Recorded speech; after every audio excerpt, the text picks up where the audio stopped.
तो नमस्कार दोस्तों, स्वागत है आपका स्टॉक्स प्रीमियम यूट्यूब चैनल में।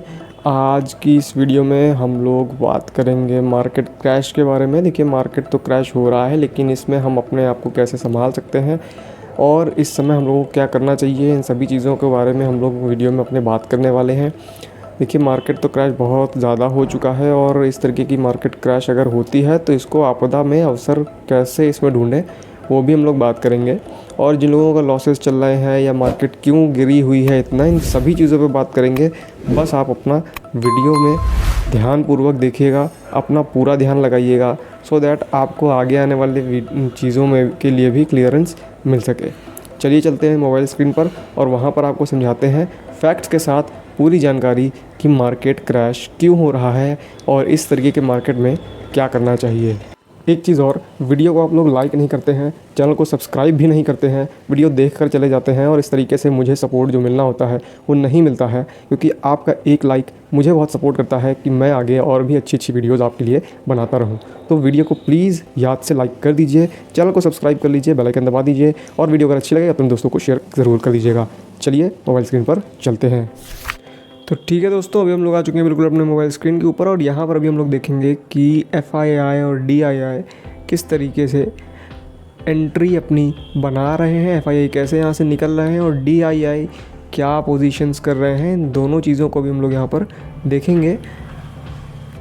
लेकिन उससे पहले अगर आपके पास डीमैट अकाउंट नहीं है तो मैं नीचे डिस्क्रिप्शन में एक फ्री डीमैट अकाउंट का लिंक दे दूंगा, जहां पर जाकर के आप उसको डाउनलोड कर सकते हैं। मैं खुद भी पर्सनली उसे यूज़ करता हूं अपने इन्वेस्टमेंट और ट्रेडिंग के लिए। जितनी भी इन्वेस्टिंग होती है मेरी, मैं उसी अकाउंट से करता हूं। एक काफ़ी अच्छा अकाउंट, डीमैट अकाउंट वहाँ पर आपको मिल जाता है खोलने को, बहुत सारे लोग उसको यूज़ करते हैं। तो जैसा कि अभी आप देख सकते हैं मोबाइल स्क्रीन पर आपके सामने एक डाटा ओपन हुआ है, जहाँ पर आपको देखने को मिल रहा है 25 अक्टूबर तक की जो अभी तक की नेट सेल की गई है FIIs के थ्रू इस मंथ में 25 अक्टूबर तक, वो है 1 लाख से ज़्यादा की। यहाँ पर आप देख सकते हैं, ये यहाँ पे आपको 1 लाख करोड़ से भी ज़्यादा की यहाँ पर सेलिंग की गई है FIIs के थ्रू, यानी यहाँ से पैसा निकाला गया है मार्केट से। तो ये एक बहुत ही ज़्यादा गड़बड़ बात है, जिसकी वजह से शेयर मार्केट नीचे गिर रहा है। देखिए, हर महीने यहाँ पर वो सेलिंग ही, हर दिन यहाँ पर वो सेलिंग ही करते आए हैं। अब यहाँ पर अगर ये सेलिंग कर रहे हैं तो जिसकी वजह से यहाँ पर मार्केट हमारी नीचे डाउन साइड में जा रही है। अब यहाँ पर क्या सिर्फ सेलिंग ही हो रही है? नहीं, तो यहाँ पर बाइंग भी हो रही है। जो हमारे DIIs हैं वो यहाँ पर बाइंग भी कर रहे हैं। यहाँ पर आप देख सकते हैं DI जो है यहाँ पर बाइंग कर रहे हैं हर लेवल पे। जैसे जैसे वहाँ पे सेलिंग हो रही है वैसे वैसे यहाँ पर बाइंग आ रही है। इसी वजह से जो हमारी मार्केट है थोड़ी सी सस्टेन कर रही है, ज़्यादा तेज़ी से गिर नहीं रही है, क्योंकि DII बराबर माल ख़रीद रहे हैं, लेकिन वो बराबर नहीं है, थोड़ा सा यहाँ पर कम है। वहाँ पर 1 लाख करोड़ का है और यहाँ पर 97 हज़ार करोड़ की जो है परचेजिंग हुई है। तो कुछ तो फ़र्क आया है, लेकिन कब तक, आखिर कब तक जो है DIIs हमारा माल ख़रीदते रहेंगे, कब तक वो मार्केट को सस्टेन कर पाएंगे? अगर FIIs ने वापस ही नहीं की तो यहाँ पर हम लोगों को और भी ज़्यादा मार्केट नीचे गिरती हुई आपको देखने को मिल सकती है। कुछ और डाटा आपको दिखाता हूँ। तो दोस्तों, जो हमारा पहला एक रीज़न देखने को मिल सकता है वो है इज़राइल और ईरान के बीच में चल रही वॉर। इसकी वजह से भी देखिए मार्केट में अगर कहीं पर भी, क्योंकि हर जगह के इन्वेस्टर्स हमारी मार्केट में इन्वेस्ट करते हैं और हमारे मार्केट के इन्वेस्टर्स भी बाहर की विदेश की मार्केट में पैसा लगा सकते हैं, तो उससे कहीं भी अगर लड़ाई किसी भी दो देशों के बीच में, कुछ देशों के बीच में चल रही होगी, तो वहाँ पर आपको हमेशा से जो है वॉर की सिचुएशन, मार्केट में अनस्टेबिलिटी देखने को मिलेगी। बहुत फ़र्क पड़ता है, तो मार्केट में हर एक चीज़ से फ़र्क पड़ता है, लेकिन मार्केट क्या करती है, उस चीज़ को अगर एब्जॉर्ब कर लेती है अपने अंदर तब तो ठीक रहता है। अगर एब्जॉर्ब नहीं कर पाती है तो वही मार्केट या तो ऊपर निकल जाती है, या तो फिर अगर बुरी खबर हो रही होगी तो वो नीचे आ जाती है। तो इस चीज़ का हमेशा ध्यान रखिएगा। तो सबसे पहली जो ये रीज़न था, इसकी वजह से भी हो सकता है। यहाँ पर देखिए, एक चाइना जो है, चाइना की जो मार्केट थी, यानी चाइना के जो इंडेक्स थे, उसका जो ओवरऑल PE था वो बहुत ही ज़्यादा कम था, मतलब एक अच्छी वैल्यू पे मिल रहा था।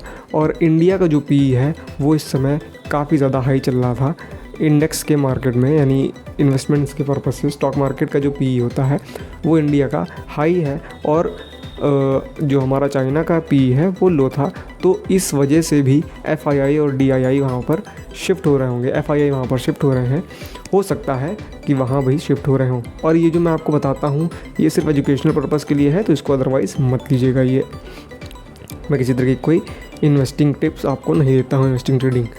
तो वहाँ का पी कम था, इस वजह से यहाँ पर हम लोगों को FII शिफ्ट होते दिख रहे हैं, क्योंकि उनको जल्दी से जल्दी माल अपना प्रॉफिट बुकिंग करनी होती है, जिसकी वजह से वो जो है अपना काम करते हैं। तो जैसे हम लोग यहाँ पर मार्केट में देखते हैं जल्दी से पैसे कमाने की, वैसे ही FIIs भी सोचते हैं कि वो भी जल्दी से यहाँ पर पैसे कमा पाएँ, सो दैट वो ऐसी मार्केट को देखते हैं जहाँ पर PE उनको वैल्यूएशन सस्ती मिल रही हो। तो वहाँ पर जब वैल्यूएशन सस्ती मिल रही होगी तो ऑटोमेटिकली जो है ऊपर जाने के चांसेस मार्केट के ज़्यादा हो जाते हैं और वैल्यूएशन को मीट करने के लिए। फिर जब ओवर वैल्यूड हो जाती है तो वहाँ से वो लोग फिर से अपने पोजीशंस को स्क्वायर ऑफ करके दूसरी मार्केट तरफ चले जाते हैं। यहाँ पर जो तीसरा रीज़न हो सकता है, तो यहाँ पर आप जो 5 देश देख रहे हैं इंडिया और चाइना को ले करके, ये सभी अभी इमर्जिंग कंट्रीज़ हैं, यानी कि यहाँ पर अभी डेवलपमेंट होना बाकी है, डेवलपमेंट हो रहा है और अच्छी ग्रोथ के साथ हो रहा है।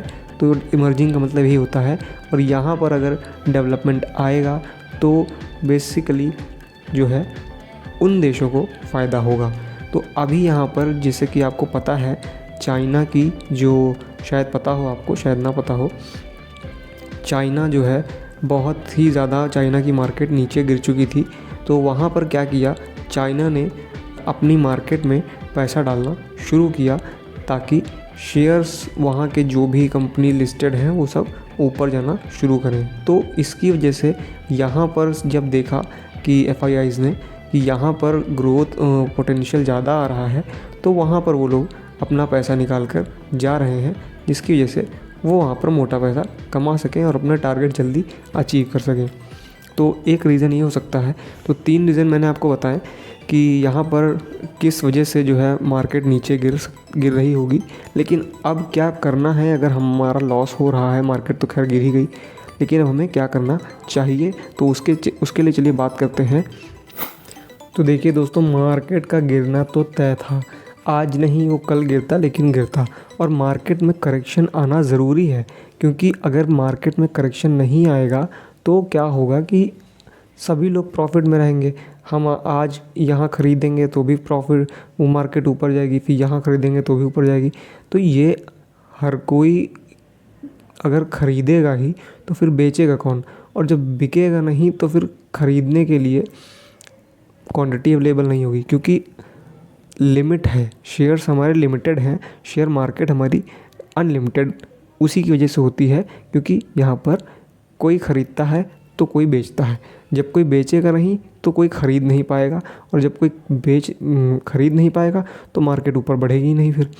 तो ये ज़रूरी है, मार्केट में गिरावट बहुत ज़रूरी है। अगर आप बिगिनर हैं तो आपको भी बहुत डर लग रहा होगा, और अगर आपने बहुत ज़्यादा पैसा भी लगाया होगा तभी आप बहुत ज़्यादा डर रहे होंगे। डरने की कोई ज़रूरत नहीं है। अगर आपने अच्छी कंपनीज़ में शेयर को इन्वेस्ट किया है, ब्लू चिप कंपनी में इन्वेस्ट किया है अपने पैसे को, तो जो है आपको डरने की ज़रूरत नहीं है। वो देर सवेर मार्केट रिकवर कर लेगी जितनी वो नीचे गिरी है। लेकिन अब अगर आपने किसी पेनी स्टॉक में पैसा लगा दिया है, तो पेनी स्टॉक में अगर आपने पैसा लगाया भाई साहब, तो फिर आपको डरने की ज़रूरत है, बहुत ज़्यादा डरने की ज़रूरत है। क्योंकि पेनी स्टॉक क्या होता है, मैंने भी लगाया हुआ था एक बार और अभी तक मेरा पैसा फंसा ही हुआ है। मैं आज भी यही सोचता हूँ कि काश वो मुझे ब्रेक इवन दे दे, थोड़ा सा प्रॉफिट दे दे और मैं वहाँ से प्रॉफिट बुक कर लूँ। लेकिन अगर पेनी स्टॉक का जानते हैं, पेनी स्टॉक में हमेशा यही होता है कि वो नीचे नीचे नीचे या तो फिर ऊपर ऊपर ऊपर अपर सर्किट लगाते हुए जाते रहते हैं। पैसों को फिलहाल आप भूल जाइए, अगर आप पेनी स्टॉक में लगा रखे हैं, शायद अब भगवान ही आपको वहाँ पर कुछ मदद कर पाए।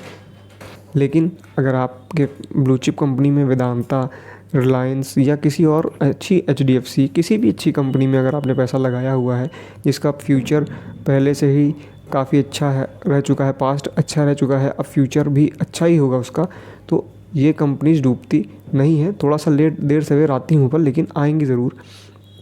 आपको आपका प्रॉफिट मिलने के चांसेस यहाँ पर बहुत ज़्यादा हाई होते हैं। 100% तो शेयर मार्केट में कुछ भी नहीं होता है।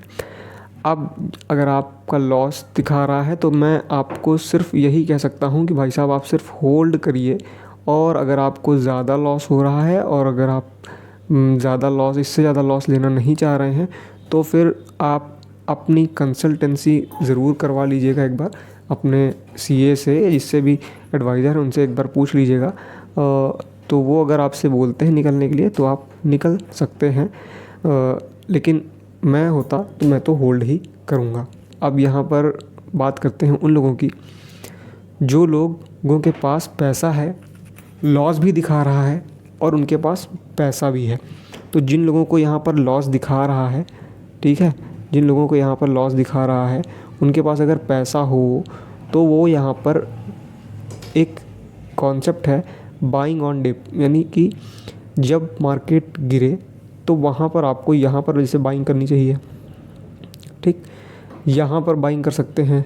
जब यहाँ से गिर रही तो हर डिप पर आपको बाय करना है। तो जब आप बाय करेंगे तो यहाँ पर आपकी जो एवरेज है, फॉर एग्ज़ाम्पल आपने यहाँ पर मान लीजिए 75 रुपये का कोई स्टॉक लिया, आपने दोबारा उतनी ही क्वांटिटी से यहाँ पर बाय किया तो वो आपको यहाँ पर 70 रुपये का हो गया अगली बार एवरेज। यानी ये वाला स्टॉक नंबर 1 की इन्वेस्टिंग, नंबर 2 की इन्वेस्टिंग मिला करके जो है अब आपके पास हो गया 70 रुपये का माल, 70 रुपये के भाव पे। फिर अगर आपने यहाँ पर उतनी क्वांटिटी फिर खरीदी तो ये फिर 65 रुपये का माल हो सकता है। तो ये फिर अब आपका जो भी यहाँ पर आपने मान लीजिए 100 शेयर खरीदे एक बार में, वो आपको 75 रुपये का पड़ा। दोबारा आपने फिर इन्वेस्ट किया तो ये आपको 70 का पड़ा। 100 स्टॉक की बात कर रहे हैं। और यहाँ पर तीसरी बार आपने इन्वेस्ट किया, फिर 100 क्वांटिटी खरीदा तो यहाँ पर आपको ये अब 65 रुपये के ये 300 शेयर आपके हो जाएंगे। 3 बार जो आपने इन्वेस्ट किया उसका अब हो जाएगा 65 रुपये। लेकिन ये भी आपको सावधानी से ही करना है और अपने एडवाइज़र से पूछकर ही करना है, तभी आप यहाँ पर प्रॉफिटेबल हो सकते हैं। अन्यथा अगर आप किसी भी अरे गहरे नत्थू खैरे स्टॉक में इस तरीके से एवरेजिंग करेंगे तो वहाँ पर आपको नुकसान 99% आपको नुकसान होने के चांसेस बढ़ जाते हैं। तो इस चीज़ को, एवरेजिंग को भी बहुत उससे करिएगा, ठीक है। तो यहाँ पर आपको बाइंग ऑन डिप का कॉन्सेप्ट मैंने बताया एक, और एट दी एंड मार्केट को ऊपर जाना ही जाना है, तो इस चीज़ का भी ध्यान रखिएगा। आप पुराने प्रीवियस डाटा को भी देख सकते हैं। मार्केट में क्रैश आना ज़रूरी होता है, और जब मार्केट में क्रैश आता है तो मोटा पैसा बनाने के चांसेस हम सभी के पास ओपन हो जाते हैं, वो फिर किसी भी रीज़न से आया हो। तो यहाँ पर क्रैश को अच्छे से समझते हैं जो लोग, उन लोगों को यहाँ पर अच्छी प्रॉफिटेबल जर्नी देखने को मिलती है। और जो लोग क्रैश से डर जाते हैं, 10% 15% के क्रैश से जो लोग डर जाते हैं, उनका तो फिर भैया भगवान भी कुछ नहीं कर सकता है, फिर उनको स्टॉक मार्केट छोड़ देना चाहिए। क्योंकि कोरोना में मार्केट कितनी गिर गई थी ये हम सभी लोगों को पता है, लेकिन क्या वहाँ पर रुकी? वो वापस से रिकवर कर दी उसने। 6 महीने में ही अपने जहाँ से गिरी थी उसको कवर कर लिया। तो ये बहुत अच्छा एग्जाम्पल है। इस चीज़ को हमेशा ध्यान रखिएगा। ये वीडियो में आपको जो भी चीज़ें मैंने बताई उस चीज़ को हमेशा ध्यान रखिएगा। वीडियो अगर पसंद आई हो तो वीडियो को लाइक कर दीजिएगा, चैनल को कर लीजिए सब्सक्राइब। मैं मिलता हूँ आपको अगली वीडियो में, तब तक के लिए जय हिंद, वंदे मातरम।